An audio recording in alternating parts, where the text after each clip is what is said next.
Good morning বন্ধুরা, কেমন আছো? নিশ্চয়ই সকলে ভালো আছো, আমিও ভালো আছি। চলে এসেছি আর একটা নতুন ভিডিও নিয়ে তোমাদের সামনে। আজকে আমি কিছু পুরনো কথা দিয়ে শুরু করব ভিডিওটা। তারপরে তো একটা ধামাকাদার খবর তোমাদের কাছে আছে। কথা হচ্ছে এই যে সন্দীপ সন্দীপ তার বউয়ের সম্বন্ধে অর্ধেক রাত্রে একটা আপডেট দিয়েছিল। তারপর থেকে আমরা জানতে পারলাম যে তার বউ তাকে ছেড়ে চলে গেছে বাড়ি থেকে। কেন গেছে, কি হয়ে গেছে, সবটা পুরো সেদিন ভিডিওতে বলেনি, কিন্তু একটা কথা বলেছিল যে সে পরকীয়া করে তারপরে বাড়ি থেকে বেরিয়ে গেছে। সেই ভিডিওটা দেখে আমরা সবাই বুঝতে পারি যে আমাদের মানে গাবলা যাকে বলে, ও নিজেই নিজেকে গাবলা বলে, গাবলামুখী বেরিয়ে গেছে তার প্রেমিকের হাত ধরে। অবশ্য বাড়ি থেকে যখন বেরিয়েছে তখন প্রেমিক ছিল না সঙ্গে, যেটা ছিল না সেটা তো বলা যাবে না। তারপরে ভিডিওটা প্রাইভেট করে দেয় সন্দীপকে। সবাই মিলে আমরা চাপ দিই, তুমি তোমার বউয়ের এই কথাটা বলে ঠিক করনি, তুমি তাকে ফিরিয়ে আনার চেষ্টা করো। আমাদের ভিডিওর মাধ্যমে সে শুনে এবং নিজের থেকে অনুধাবন করে সে কিন্তু ভিডিওটা প্রাইভেট করে তারপরে আবার ক্ষমা চেয়েছিল, কিন্তু না, তার সেই ক্ষমাকে পাত্তা দেওয়া হয়নি। যাই হোক, সে অনেক কাহিনী উত্থান চড়াই অনেক কিছু হওয়ার পরে, কেস কামারি হওয়ার পরে, মাল রিকভারি হওয়ার পরে আজকে এসেছে। তার মধ্যে কিন্তু এই যে শিলমোহর দেওয়া সম্পর্কটাকে, একটা অবৈধ সম্পর্কে শিলমোহর কিন্তু গাবলামুখী নিজেই দিয়েছিল, বলেছিল হ্যাঁ আমি অমকের হাত ধরে চিরদিনের জন্য ওই বাড়ি ছেড়ে চলে এসেছি, আর ফিরবো না। এবং এই যে আমার প্রেমিক যার জন্য আমি সংসার ছেড়েছি, সে আমার সঙ্গে ছিল, আছে, থাকবে। এরকম করে আমরা জানতে পারলাম যে সে সত্যি প্রেমিকের টানেই বেরিয়ে গেছে। তারপরে কি হলো, কি জানলাম আমরা? তোমরা কেন বলছো যে পুরনো কথা কেন তুলছো? অবশ্যই কারণ আছে। তারপরে দেখলাম যে গুদীপ্ত সেখানে নিজে ওই চ্যানেলে গিয়ে, মানে তখন মনে হয় আমরা কয়েকজন বাদ দিয়ে ওর সঙ্গে সবাই যোগাযোগ করেছিল এবং ও নিজের ফোন নম্বরটা তার আইডিতে দিয়ে রেখেছিল এবং সেই হিসাবে তার সঙ্গে যোগাযোগ হয়। অনেকের ফোন কলে আমরা জানতে পারি যে সে নিজে কিন্তু শিলমোহর দেয় যে গাবলা তার কাছে আছে। সে নিজে দেবশ্রী টুকিটাকির ফোনে বলেছিল যে সে আমার হেফাজতেই আছে এবং আমি তাকে একটা সেফটি জায়গায় রেখেছি তার নিরাপত্তার জন্য। এবং তার গাবলার ভাইয়ের বিয়ে, দাদার বিয়েতে সে যায়নি এবং সেখানে তাকে প্রশ্ন করা হয়েছিল ও কি দাদার বিয়েতে গেছে, বলছে না আমি যেতামই না, আমি দেবই না, কারণ ওকে অপমান করে। এবং এই ঘোড়ামুখী এই দালাল সেদিন কিন্তু ভিডিও করে বলেছিল তার গাবলার বাড়ি থেকে গাবলার দাদা অপমান করে মেরে ধরে তাকে বাড়ি থেকে তাড়িয়ে দিয়েছে এবং তার মা বাবা এ ব্যাপারে কিছু বলেনি। তাহলে এই যে এই ঘটনাগুলোকে শিলমোহর কিন্তু দিল কে? এই দালাল দিল, প্লাস গুদীপ্ত নিজে দিল। যে আমরা কি বুঝবো তাতে যে সত্যি গাবলা তার প্রেমিকের কাছেই আছে, এমনকি তারা যে লিভিংয়ে আছে এই কথাটা দালাল বলেছিল। তার দালাল বলেছিল যে তোমাদের কথা সহ্য করতে না পেরে সে সত্যি আজকে লিভিংয়ের পথে যাচ্ছে। আবার সেই ভিডিওতেই বলে যে না, সে লিভিংয়েই আছে। এগুলো শিলমোহর কিন্তু ওরাই দিচ্ছে। মাঝখানে ওরা একসাথে নেই সেটা আমাদের বোঝাতে চেষ্টা করছে, কিন্তু অনেক প্রমাণ কিন্তু আমরা পেয়েছি। যেমন রেস্টুরেন্টে কলকাতায় এসে খেতে গিয়ে সীমা মনে হয় পেছন দিক থেকে একটা ছবি দিয়েছিল, কিন্তু সেই ছবিটা একদম সামনাসামনি ওরা দুজন বসে খাচ্ছে, সেটা কিন্তু এই ডাইনি দিয়েছিল। সব জায়গায় এই দুজনকে রিলেটেড করে এরা নিজেরাই শিলমোহর দিয়েছে। বর্তমানে এমনভাবে সেদিন আমাদের গাবলা ভিডিও করলো যে তার সঙ্গে গুদীপ্তর কোনো সম্পর্ক নেই, কিন্তু সেটা তো হতে পারে না। তারা নিজেরা প্রমাণ দিচ্ছে যে তাদের সম্পর্কটা অটুট আছে। কেন বলছি এই কথা? আমি প্রমাণ দেব আজকে যে তাদের সম্পর্ক যে অটুট আছে, তারা একই সাথে বন্ধনে নিবদ্ধ আছে। সেদিন বলেছিল শ্রাদ্ধ বাড়িতে, একটু বলে নি, শ্রাদ্ধ বাড়িতে খেলে ওর পেট খারাপ করে। ভিউয়ার্সরা এসে আমাদের মনে করিয়ে দিয়েছে কণিকা উজ্জ্বলের বাড়ি, উজ্জ্বলের বাবার বাৎসরিকে সে কিন্তু সন্দীপের সঙ্গে খেতে গিয়েছিল। তার উত্তরে বলেছে যে কিছু জায়গায় ভালোবাসার টানে যেতে হয়। কণিকার বাড়িতে এত ভালোবাসার টান, আর নিজের দিদা যেখানে তার বাবা নিজে রান্না করছে, বাইরের লোকও রান্না করেনি, তার বাবা রান্না করছে, তাদের বাড়িতে অনুষ্ঠান হচ্ছে, সেখানেও সে খেতে পারেনি। সেটা নিয়ে অনেকে বলেছে যে নববধূ, ওই তো এই আমাদের মনে এই যে আকাঙ্ক্ষা, এই যে কন্টেন্ট ও কিন্তু নিজেই তুলে দিচ্ছে এবং সেটা নিয়ে বললে তার কিন্তু মনে হয় মজা লাগছে। নিজেই বলেছিল দাদার শালাকে একটা স্টিকার দিয়ে বলেছিল এবার থেকে গুদীপ্তর আপডেট আমি দেব। তা এই যে কথাগুলো, এই যে মানুষের মনে মানে এই শিলমোহর দিয়ে এই সম্পর্কে বরাবর এরা নিজেরা করে এসছে, অথচ সেটা নিয়ে বললে স্ট্রাইক। তবে একটা কথা, যে আমি বরাবর যেটা দেখেছি সেটাই বলবো, আজকেও যেটা দেখেছি সেটা নিয়েই কথা বলবো। না দেখা জিনিস বলা আমার ধাতে নেই, আর বলবো না।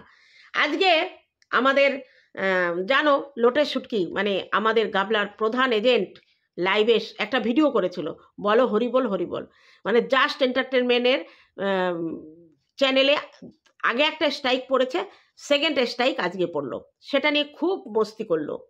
মানুষের খারাপ সময়টা নিয়ে এত আনন্দ করতে কোনো মানুষকে আমি দেখিনি, একেই প্রথম দেখলাম। ওর যখন স্ট্রাইক পড়েছিল তখন আমরা কিন্তু ওর পক্ষে ছিলাম না। আমি ব্যক্তিগতভাবে কণিকা উজ্জ্বলকে বলেছিলাম এই স্ট্রাইকটা দেওয়া উচিত হয় না, আমি স্ট্রাইকের বিরুদ্ধে। কিন্তু না, আজকে সে নিজে স্ট্রাইকের বিরুদ্ধে হয়েও বারবার বলেছে আমি স্ট্রাইকের বিরুদ্ধে। সে কিন্তু দীপ্তিকে স্ট্রাইক দিয়েছিল এবং সেই দোষটা সে সঞ্জয়ের ঘাড়ে দিয়েছে যে আমাকে দিয়ে দেয়ানো হয়েছিল। আমার চ্যানেল, আমার আঙুলের ওপরে আমার মোবাইল চলবে, কেউ আমাকে স্ট্রাইক দিতে বলবে আর আমি তাকে স্ট্রাইক দেবো? অত কচি বাচ্চা মেয়ে তো নয়। তাহলে আমরা কি করে বিশ্বাস করব যে সঞ্জয় দিতে বলেছিল? আর সঞ্জয় একজন ক্রিয়েটার, সম্পর্ক ভালো ছিল। আহারে, এখন সেই সম্পর্কের গোষ্ঠী কিলাই, যার সাথেই সম্পর্ক করেছে সেই সম্পর্কের গোষ্ঠী কিলিয়েছে।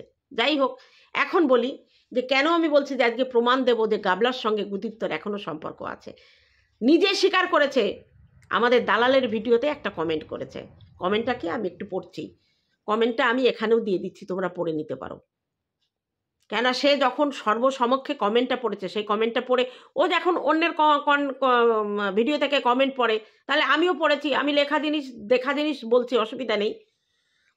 নিজের নাম দিয়ে 41 মিনিট আগে, মানে আমি যখন ছবিটা নিয়েছি তখন 41 মিনিট ভিডিওটার, বলেছিলাম উইকেট ফেলবো, এখনো দেখার অনেক বাকি আছে। আমি প্রথম থেকে পড়ি। বলেছিলাম উইকেট ফেলবো, এখনো দেখার অনেক বাকি। হ্যাঁ, আমি দিয়েছি স্ট্রাইক, আমার হাতেই সব। চ্যানেলটা হচ্ছে গামলার, স্ট্রাইকটা দিয়েছে গুদীপ্ত। সে নিজে স্বীকার করছে যে স্ট্রাইকটা আমি দিয়েছি স্ট্রাইকটা, আমার হাতে সব। তার মানে কি বুঝি? গাবলার যা কিছু আছে সব কিছু কিন্তু গুদীপ্তর কাছে, তার চ্যানেল বলো, তার সব কিছু বলো, সব কিছুই গুদীপ্তর কাছে। কারণ জীবন সাথী যে হয়, অপরজনের জীবন সঙ্গী যখন হয়ে যায়, তখন একে অপরের উপর নির্ভরশীল। আজকে চ্যানেলটা হয়তো গাবলার হতে পারে, কিন্তু সেই চ্যানেলটা মেনটেন করছে গুদীপ্ত, সে নিজেই স্বীকার করেছে। দেখে নাও কমেন্টটা, তোমরা পড়ে দেখে নাও, একটু জুম করে পড়ো। সে নিজে বলছে যে আমি দিয়েছি স্ট্রাইক এবং আমার হাতেই সব। তাহলে এখানে আমরা কি বুঝি? বাকিটা পরে পড়ছি, একটু বিশ্লেষণ করে নিই। এখানে আমরা কি বুঝছি? এখানে আমরা এটাই বুঝছি যে গাবলা গুদীপ্তর কাছেই আছে। হ্যাঁ বন্ধুরা, ওদের কথাই ওদের প্রমাণ করে দিচ্ছে। অবশ্য এখনো দেখিনি, তবে একটা কথা কি, অনেকে বলছিল ওদের সম্পর্ক নেই, তবে আমি বলবো সংসার ছেড়েছো যার জন্য গাবলা, সন্তান ছেড়েছো যার জন্য, তার হাতটা ছেড়ো না। তাকে যদি ছেড়ে দাও, সমাজ তোমাকে বেঈমান বলবে, দুশ্চরিত্রা বলবে, চরিত্র একবারই নষ্ট করেছো। তবে একটা কথা বলবো, বারবার প্রেমিক না বদলে যদি নিজেকে একবার পাল্টে ফেলো, তাহলে হয়তো আর তোমার বারবার প্রেমিক পাল্টাতে হবে না। তাহলে আজকে গুদীপ্ত সবার সামনে এটাই প্রমাণ করে দিল যে না, গাবলা এবং গুদীপ্ত সম্পর্কটা আছে। তা চলো তারপরেরটুকু পড়ি। আমার মা বাবাকে যেদিন ও টেনেছে, সেদিন থেকেই সব কটার কি পতন এর সূচনা করেছি। আবারও বলছি, এর শেষ আমি দেখবই। এরপর অন্য রকমভাবে পিকচার আভি বাকি হ্যায় বলে হাসির ইমোজি। 7টা রিপ্লাই হয়েছে। দেখো, আমি একটা কথা বলি, কারোর বিরুদ্ধে যখন আমরা ভিডিও করব, তার ভিডিওতে ছবি লাগাবো, সেটা তো ঠিক নয় না। আমি যখন গোপন সূত্রের খবর নিয়ে ভিডিও করব তখন আমাকে সাবধান হতে হবে, সাবধান হতে হবে। আমাদের আরস সেই সাবধানতা অবলম্বন করেনি, সে সুযোগ করে দিয়েছে, ছবি লাগিয়ে তাদের ভিডিও ক্লিপ দেখিয়ে এই ভিডিওগুলো করেছে। এতটা ডেসপারেট না দেখালেই ভালো আমি মনে করি, নিজের চ্যানেলের স্বার্থে। আমি বলবো না কেন, আমি বলবো, কেননা আমরা কন্ট্রোভার্সি করি, যেটা দেখবো সেটা বলবো। ওই পক্ষের মানে গামলার পক্ষের যে এজেন্ট সে কিন্তু বলে, সন্দীপকে নিয়ে বলে, কিন্তু তার ছবি দেয় না। সুযোগটা যদি আমরা করে দিই, স্ট্রাইক দেওয়ার মতো সুযোগ যদি আমরা করে দিই, তাহলে স্ট্রাইক তো দেবেই। আমরা কার ছবি লাগাবো? বিশ্বাস রাখবো যার উপরে যে সে স্ট্রাইক দিতে পারে না, তার ছবিটাই লাগাবো। অনেক সময় বিশ্বাসের ওপরেও কিন্তু ভরসা থাকে না। তবে কিছু কিছু মানুষ আছে যারা করবে অন্যায়, দেখাবে অন্যায় জিনিস, কিন্তু সেটা নিয়ে বলতে গেলে খারাপ লাগবে তাদের। আজকে কিন্তু বলেছিল, আমাদের গাবলা বলেছিল যে তোমরা আমাকে নিয়ে নেগেটিভ ভিডিও করো, কন্ট্রোভার্সি করো, কিন্তু এমন কিছু বলো না যেটা এখতিয়ারের বাইরে চলে যায়। হয়তো আরও সে এখতিয়ারের বাইরে গেছিল, তাই তাকে দিয়েছে। তবে সনকা সাহার কথা আমি বলি, যাকে স্ট্রাইক দিয়েছিল, সেই স্ট্রাইকটা লাগেনি। আমি গাবলার কাছে প্রশ্ন করতে চাই, সনকা কোনো দিন তোমার ছবি লাগিয়েছিল, কিন্তু তোমাকে নিয়ে নোংরা কোনো কথা বলেনি। ভিডিও থেকে যেটুকু দেখেছে সেটুকু নিয়ে বলেছে। তাহলে তাকে কেন স্ট্রাইকটা দিয়েছিলে? তার স্ট্রাইকটা লাগেনি কারণ তুমি যে রিপোর্টটা করেছিলে তার সঙ্গে ভিডিওর মিল পায়নি, সেই জন্য স্ট্রাইকটা লাগেনি। শোনো, একটা কথা বলি, যেখানে তোমার স্ট্রাইক দেওয়ার লাগার মতো সেখানে লাগবে। তুমি অনেককেই চেষ্টা করবে স্ট্রাইক দেওয়ার জন্য, এটা কোনো সলিউশন নয়। প্রতিবাদের মুখ কখনো বন্ধ করে রাখা যায় না। আজকে আরসের চ্যানেলটা যদি উড়ে যায়, আরস কি তোমাকে ছেড়ে দেবে? এর থেকে নোংরা ভাষায় আরও ভিডিও করবে, তখন নাম বলবে না, থাম্বনেলে তোমার ছবি দেবে না, তখন কি করবে? স্ট্রাইক কখনো পার্মানেন্ট সলিউশন হয় না, বরঞ্চ তুমি স্ট্রাইক দিয়ে সেই মানুষটাকে আরও তোমার বিরুদ্ধে করে দিলে। কারণ কণিকা যখন স্ট্রাইক দিয়েছিল এই দালালকে, তখন কিন্তু একটা স্ট্রাইক দিয়েছিল, ওয়ার্নিং স্ট্রাইক, এরপরে যদি আমাদের নিয়ে ভিডিও বন্ধ না করে তাহলে কিন্তু আমরা শেষ দেখে ছাড়ব। কিন্তু না, তারপরে কিন্তু নাম না নিয়ে অনেক নোংরা থেকে নোংরাতম ভাষায় ভিডিও করেছিল। আজকে আরস যে কথাগুলো বলে তার থেকেও নোংরা ভাষায় এই দালাল ভিডিও করেছে কণিকাকে নিয়ে। কণিকাকে বেশ্যা তৈরি করে দিয়েছে, মুজরাবালি। কণিকার শাশুড়ি আমার থেকেও বয়স্ক মানুষ, তাকে তার ছেলের বয়সে একটা ছেলের সঙ্গে শুইয়ে দিয়েছে, সেই আজকে তোমাকে সাপোর্ট করছে। আজকে উজ্জ্বল হচ্ছে একজন অসহায় হ্যান্ডিক্যাপ মানুষ, তাকে আলুর বস্তা বলেছিল, তাকে 3টা দোতলা থেকে লাথি মেরে সিঁড়ি দিয়ে ফেলে দেওয়ার কথা বলেছিল, মনে পড়ে? আজকে গামলাকে আমি 2-3টে ভিডিওর কথা বলবো। যেদিন তুমি কণিকাদের বাড়ি যাওয়ার জন্য মানে মন্তব্য নিয়েছিলে, নেমন্তন্ন এসেছিল, তারপরে যখন তুমি ভিডিওতে বলেছিলে তুমি উজ্জ্বল কণিকার কাছে যাবে, সেদিন কিন্তু আজকে তোমার পাশে দাঁড়িয়ে তোমাকে যে অ্যাপ্রিসিয়েট করছে সেই মেয়েটাই কিন্তু তোমাকে কুড়ে, তারপরে অনেক রকম যে চরিত্রহীন, যার সে চরিত্রহীনের বাড়িতে যায়। কণিকা খারাপ, কণিকার বাড়ি তুমি যাচ্ছ বলে তুমিও খারাপ, এইভাবে কিন্তু ভিডিও করেছিল। সেই ভিডিওগুলো হয়তো তার চ্যানেলে এখন গিয়ে পাওয়া যাবে না, কারণ আমি প্রচুর চেষ্টা করেছি, সেই ভিডিওগুলো নেই। হয়তো থাম্বনেল চেঞ্জ করে দিয়েছে, ওর তো স্বভাব থাম্বনেল চেঞ্জ করা, টাইটেল চেঞ্জ করা, মানে ও রেভিনিউটা পেলে তারপরে কায়দা কানুন করে দেয়। তোমার বিরুদ্ধে পরপর অনেকগুলো ভিডিও নেমেছিল, সেখানে তোমার শাশুড়িকে প্রশংসা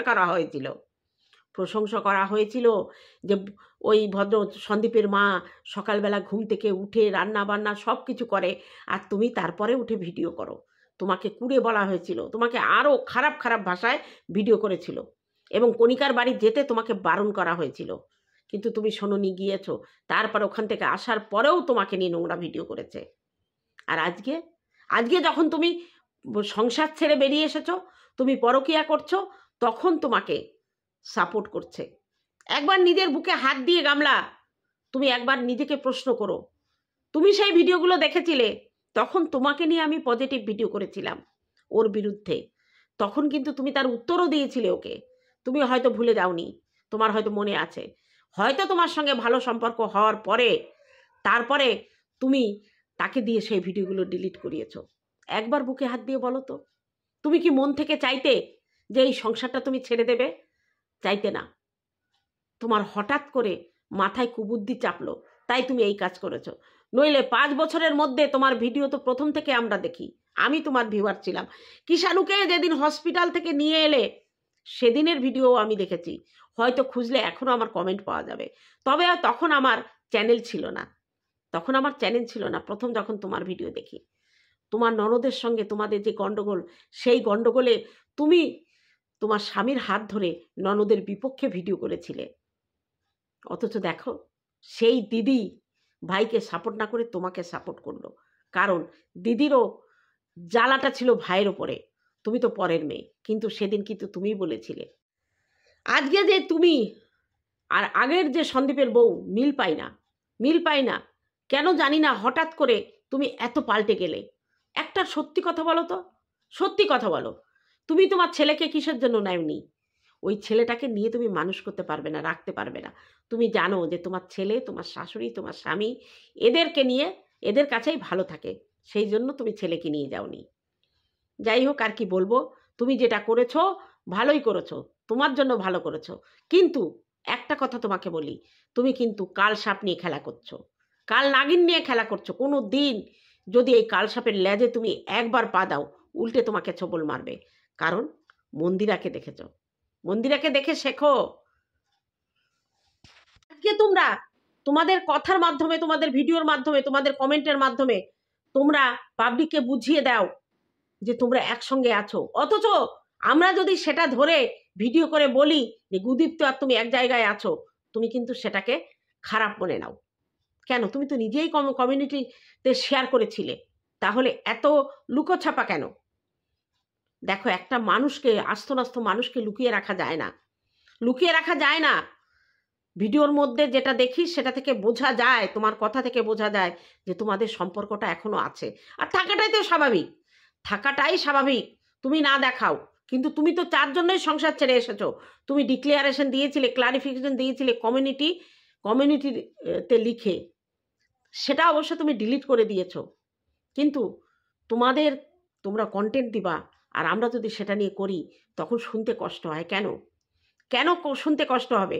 মেনে নিতে হবে। আজকে তুমি চাইছো কন্ট্রোভার্সি, তুমি বললে যে আজকে তুমি একটা ছোট্ট ভিডিও করে বললে যে তোমার 60,000 হয়ে গেছে, তোমার 100K হলে তুমি মিট আপ রাখবে। আচ্ছা, এই 60,000 তুমি যদি নর্মাল যদি আলাদা ভিডিও করে, আলাদা চ্যানেল খুলে ভিডিও করে যদি তুমি নর্মাল ভিডিও করতে, তাহলে এত তাড়াতাড়ি তোমার 60,000 হতো? এই 60,000 মানুষ কি তোমাকে ভালোবেসে তোমার কাছে গেছে? তোমার নোংরামিটা দেখতে গেছে। কারণ সব সময় ভিউয়ার্সরা একটা নেশায় যায় যে যদি কোথাও ফাঁক ফোকরে, কোথাও যদি গুদীপ্তর দেখা পায়, সেই নেশায় গেছে। তবে এই নোংরামিটা চলতে থাকুক, তুমিও চালাতে থাকো। অবশ্যই তোমার 100K হোক, আমিও মন থেকে চাই। ভিডিও করছো, তোমার তো টাকার দরকার। কারণ তোমার বন্ধু তো প্রেমিকই বলবো, কারণ তুমি তো নিজেই তাকে প্রেমিক বলে স্বীকার করে নিয়েছো। সে যখন বলেছিল যে আমি ভিডিও করতে দেব না, ভিডিও করে আমার সংসার চালানো লাগবে না, তাহলে এখন তুমি ভিডিও করছো কার জন্য? যখন সন্দীপের বাড়িতে গ্রামের লোক বসেছিল, তখন তুমি পুরো ডিক্লেয়ার করে দিয়েছিলে আমি আর ভিডিও করব না। সন্দীপ মেনে নিয়েছিল। তারপরেও তুমি এখন এসে ভিডিও করছো। তোমাদের কথার সঙ্গে তো মেলে না। তুমি ঢাকতে চাও, তোমার প্রেমিক বুঝিয়ে দেয় যে সেই তোমার সর্বেসর্বা। আজকে যেমন জায়গা মতো কমেন্ট করে বুঝিয়ে দিল যে তোমার ওপরে তার কতটা অধিকার, তোমার চ্যানেলের সব কিছু তার হাতে, তুমি তো তার হাতে। তবে একটা কথা বলবো, নিজের স্বাধীনতা রেখো। সন্দীপকে তুমি দোষ দিয়েছিলে তার হাতের পুতুল, দ্বিতীয়বার যেন সে হাতের পুতুল না হতে হয়। তা আজকে এইটুকু বললাম। তা বন্ধুরা, তোমরা নিশ্চয়ই বুঝেছো যে আমি কেন বলেছি প্রমাণ করে দেবো। প্রমাণ তো করে দিলাম, দেখে নাও। হয়তো আমাদের দালাল অবশ্য কমেন্ট ডিলিট করবে না, ও হয়তো কমেন্টটা পিন করেও দিতে পারে। তাই আমার ভিডিওতে জেনে নাও যে গুদীপ্ত কি কমেন্ট করেছিল দালালের ওখানে এবং কি বোঝাতে চেয়েছে। সেটাই বোঝাতে চেয়েছে যে গামলা তার হাতের পুতুল, তার কিছু করার নেই। গুদীপ্ত যেটা করবে সেটাই। তো বন্ধুরা, ভিডিওটি কেমন লাগলো? যদি ভালো লাগে অবশ্যই কমেন্ট করো। আর দেখা হবে অন্য কোনো ভিডিওতে। ততক্ষণে তোমরা সাবধানে থেকো। টাটা আমার ভিউয়ার্সদের জন্য।